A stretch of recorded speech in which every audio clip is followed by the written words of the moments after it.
ठंड में गरीब बहू का बेघर ससुराल। सिंघाड़ा ले लो, मीठे मीठे सिंघाड़े ले लो, सस्ते मीठे सिंघाड़े ले लो। अरे रे, बाप रे बाप, कितनी बर्फीली हवा बह रही है। ऐसा लग रहा है जैसे शरीर का खून जम जाएगा। रम रम रम रम रम रम रम रम रम रम। सड़क पर घना कोहरा छाया हुआ था, मानो पूरी धरती ने सफेद चादर ओढ़ ली हो। उस कड़ाके की ठंड में भी गरीब चंदर ठेला लिए सिंघाड़े बेचने निकला था।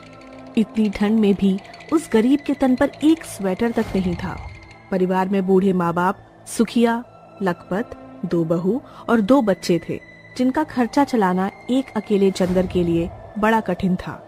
आधा दिन बीत गया, अभी तक भी सिंघाड़ा नहीं बिका। एक काम करता हूँ, बाजार के बाहर ठेला लगा लेता हूँ।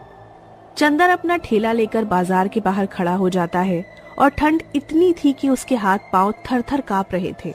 इतने में एक पुलिस वाला आकर उस पर लाठी चला देता है। हे राम! क्यों बे साले, तुझे पता नहीं बाजार के बाहर रेडी लगाना मना है? साहब जी, घर पर मेरा पूरा परिवार भूखा बैठा है, वो मेरी राह देख रहे होंगे। मैं थोड़ा बहुत सिंघाड़ा बेचकर यहाँ से चला जाऊंगा। पुलिस वाला उस गरीब पर जरा भी दया नहीं दिखाता और उसका ठेला पलट देता है। आप बेच ले सिंघाड़ा। चलो रे, रेडी उठा ले, चलो इसकी। अरे सब बर्बाद हो गया। पाई पाई करके मैंने पूंजी लगाकर ये ठेला शुरू किया था, अब मेरे पास कुछ भी नहीं बचा। मैं अपने परिवार को क्या खिलाऊंगा? हे भगवान! अपनी गरीबी, लाचारी पर चंदर फूट फूट कर रोता है और खाली हाथ घर लौटता है, जहाँ मकान मालिक जोगिंदर, सुखिया और लखपत को गालियां दे रहा होता है। फिर भी बूढ़ा लखपत हाथ जोड़े हुआ था। दया कीजिए मालिक, इस तरह से लोगों के बीच हमारी इज्जत मत उतारिए। तुम गरीबों को इज्जत रास कहाँ आती है? माँ, पिताजी आ गए। आओ आओ सेठ जी भाई। देख चंदर, तू अभी के अभी मुझे 6 महीने के किराया दे दे, वरना घर खाली कर। मालिक, मैं और मेरा परिवार कहीं भागे थोड़े जा रहे हैं। थोड़ा थोड़ा करके मैं आपका किराया चुका दूंगा। जुगाड़ में लगा हूं, मगर ठंड की वजह से काम धाम नहीं है। बस ये दुखड़ा नहीं सुनना मुझे। फेंको रे इनका सामान घर से बाहर। एक ही झटके में चंदर का परिवार बेघर होकर सड़क पर आ जाता है और बूढ़ा लखपत एक पैर से कुपोषित था। वह चल फिर नहीं सकता था। भाऊजी, आप मेरे कंधे पर आ जाइए। सुधा, तुम रिंकू गुड़िया को ले लो। चंदर अपने पिता को कंधे पर उठा लेता है और सभी सड़क पर चलने लगते हैं, मगर ठंड इतनी थी कि सभी का रोम रोम कांप उठा। सुखिया की छोटी बहू गहना इन दिनों गर्भवती थी। कुछ दूर के बाद ही चंदर की हिम्मत जवाब देने लगी। बेटा, मुझे नीचे उतार दे। आखिर कब तक तू मुझ बूढ़े का बोझ कंधे पर ढोएगा? चंदर ने इधर उधर कहीं से एक लाठी उठाकर लखपत को थमा दी। देखते देखते दिन बीत गया और रात होते ही एकदम से ठंड बढ़ गई। बच्चों के दांत बजने लगे, उनकी आंखों में आंसू भर आए। माँ, दादी माँ, हम यहाँ क्यों आए हैं? यहाँ किसी ठंड है, चलो ना। देखो, दादी को भी ठंड लग रही है, उनका तो बाबू होने वाला है। सुधा दीदी, मुझसे अब और नहीं चला जाएगा। मेरा हाथ पांव सूज गया है, बहुत ठंड लग रही है। 9वां महीना लग गया है बहू तुझे। ऐसे में तुझे रजाई की गर्माहट में रहना चाहिए था, मगर हमारे साथ तू भी दर दर को ठोकर खा रही है। भगवान, हम गरीबों को ये कैसे दुख भरे दिन दिखा रहा है। एक काम करते हैं, आज यहीं रुक जाते हैं, जब तक कि कोई दूजा ठिकाना नहीं मिलता। अरे बड़ी ठंड है। सभी रात भर वही रहते हैं और सारी रात आसमान से ओले गिरते हैं। जाड़ा इतना बढ़ गया कि जानवरों तक की रूह भी कांप उठी। उस सुनसान सड़क पर सारी रात कुत्ते भौंकते जाते। ऐसे में सुखिया, लखपत, सुधा और बाकी किसी की आंखों में भी नींद नहीं थी। जैसे तैसे सुबह हो गई और मुनिया ने रुहासे भाव से कहा, माँ, पिताजी, बहुत ठंड लग रही है, भूख भी लग रही है, खाना खाना है। खाना? बिटिया, अभी हम गरीब बेघरों को ठिकाना ही नहीं मिला तो खाना कहाँ से लाऊं? अक्सर औलाद की भूख माँ बाप से भीख तक मंगवा देती है। चंदर ने सारी लाज छोड़कर फुटपाथ पर पड़ा कटोरा उठाया और भीख मांगने लगा, पर किसी ने उसे भीख तक नहीं दी। शाम हो गई। 2 दिनों से ठंड और भूख की मार झेलते हुए सभी का चेहरा सूख गया। माँ, भूख सही नहीं जा रही, पेट में भी दर्द हो रहा है। हाँ माँ, बहुत भूख लगी है। तुम रोकी रोकी लौटी भी दे दो, मैं आज वो भी खा लूंगा, अच्छे बच्चे की तरह। सुधा ने रोते हुए दोनों को गले से लगा लिया। मेरे बच्चों, अपनी माँ को माफ कर दो। हे भगवान, तू तो अपने घर में बैठा है, फिर हमें क्यों बेघर कर दिया? क्या तुझे हम गरीबों का दुख दर्द दिखाई नहीं दे रहा? क्या हम गरीबों के भाग्य में ये ठंड का कहर काटना ही लिखा है? बच्चों का मुंह देखकर न जाने कहां से गरीब सुधा में हिम्मत आ गई और उसने आंसू पोंछकर कहा, बच्चों, मैं तुम्हें भूखा नहीं रहने दूंगी, मैं अभी आती हूँ। वह लोगों का दरवाजा खटखटाकर उनसे आटा मांगने लगी, पर कुछ भी ना पाया। इतने बड़े बंगलों में रहने के बाद भी इन अमीरों के मन में हम गरीबों के लिए जरा भी दया नहीं। गरीब को दान करने के नाम पर इनका धन खाली हो जाता। ये तेरी रची कैसी दुनिया है विधाता। मेरा परिवार भूखा है और मैं उन्हें क्या खिलाऊंगी? कोई तो मदद भेज। तभी एक भिखारी जो कि मैले गंदे फटे कपड़ों में था, उसने अपनी पोटली से थोड़ा आटा उसे दिया। बहन, ये ले, ये आटा तुम रख लो, समझ लो अल्लाह ने मुझे तुम्हारी मदद को भेजा है। बहुत बहुत शुक्रिया भैया। शुक्रिया अदा करना ही है तो उसका करो, वो सभी को रोटी देने वाला बैठा है। भिखारी की दिखाई दया के बाद सुधा को एहसास होता है कि इंसानियत अभी भी बाकी है। देखते देखते मौसम का रुख एकदम से बिगड़ जाता है और बड़ी बर्फबारी होने लगती है। ठंड भी कई गुना बढ़ जाती है। सुधा आटा लेकर जैसे ही आती है, पुलिस वाला सभी को लाठी से पीट रहा होता है। अरे साहब, इस वर्दी का जोर हम गरीबों को ही क्यों दिखाते हो तुम? शरीर में पाव भर मांस नहीं बचा, फिर भी जुबान चलाने से बाज नहीं आ रहे। क्यों बूढ़े, तू क्या और खर्चा पानी तुझे? अरे अपनी नहीं तो इस गर्भवती औरत का ख्याल कर, वरना सबके सबको जेल में डालकर महीने तक सड़ाऊंगा। माँ, बाबूजी, बच्चों, चलो यहाँ से। सभी की आंखों में आंसू थे। चलते चलते वह एक कचरे के पास रुकते हैं। माँ, भूख लगी है। हाँ मेरे बच्चों, देखो मैं आटा ले आई। मगर दीदी, खाना बनाएंगे कैसे? हमारे पास चूल्हा लकड़ी कुछ भी नहीं।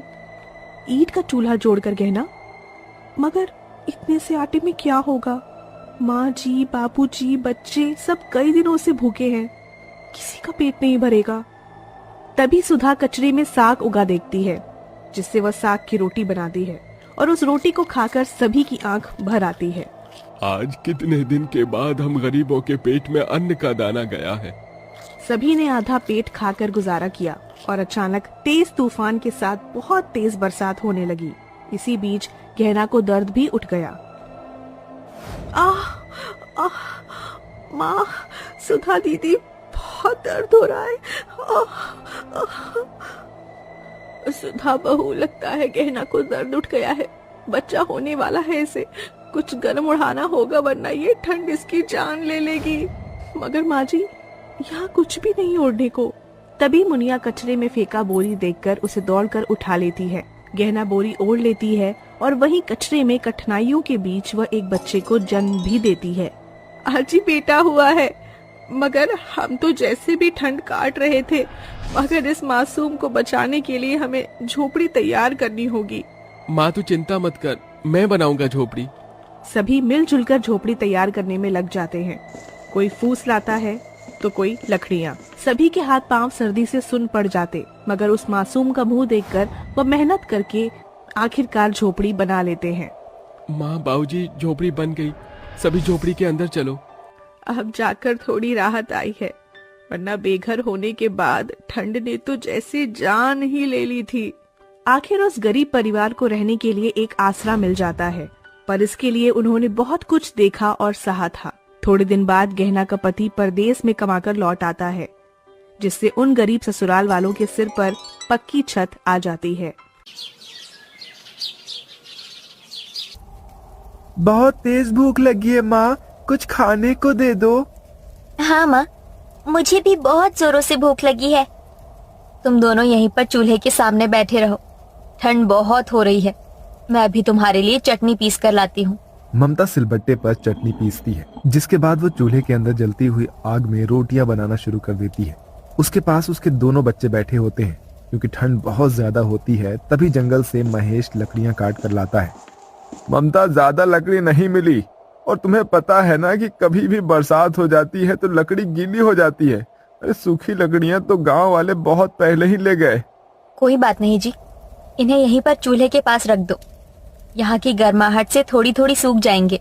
ममता चूल्हे पर रोटियां बनाने के बाद चटनी के साथ अपने पूरे परिवार को खाना देती है, जिसके बाद वो रात के समय अपनी टूटी फूटी झोपड़ी में जाकर सोने लगते हैं।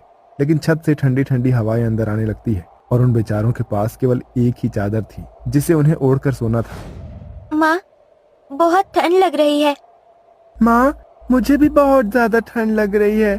ऐसा लग रहा है जैसे हमारी छत से बर्फ की हवाएं घर के अंदर आ रही हैं। पैसों का जुगाड़ नहीं हो पाता है, वरना मैं छत की मरम्मत करवा देता। कोई नहीं जी, आयशा को मैं अपने पास लेटा लेती हूँ और आप भोलू को अपने पास लेटा लीजिए। शरीर की गर्माहट से शायद उनकी थोड़ी ठंड कम हो जाएगी।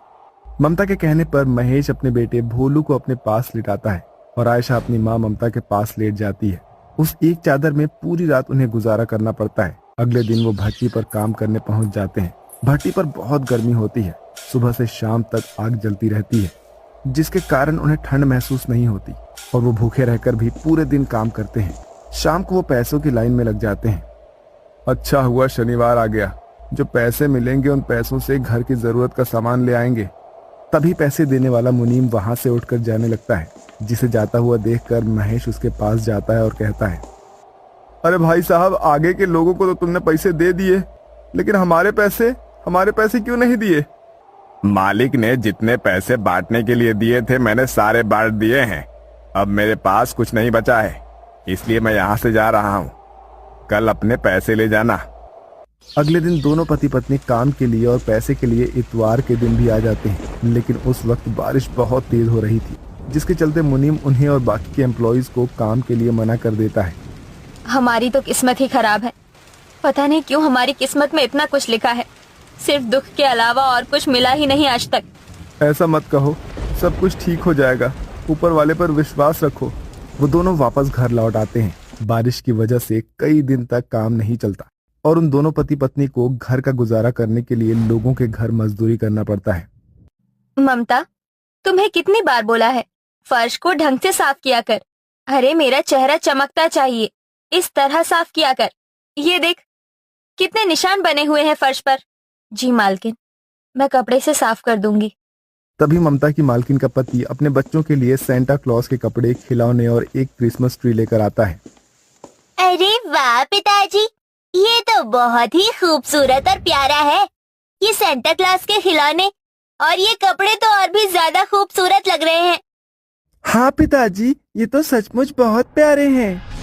अरे वाह, इस बार तो बिना बोले ही आपने क्रिसमस का सारा सामान लाकर रख दिया। चलो अच्छी बात है, मैं भी क्रिसमस वाले दिन गाजर का हलवा बनाकर खिलाऊंगी अपने दोनों प्यारे बच्चों को। हाँ क्यों नहीं, तुम्हारे हाथों का गाजर का हलवा बहुत स्वादिष्ट होता है।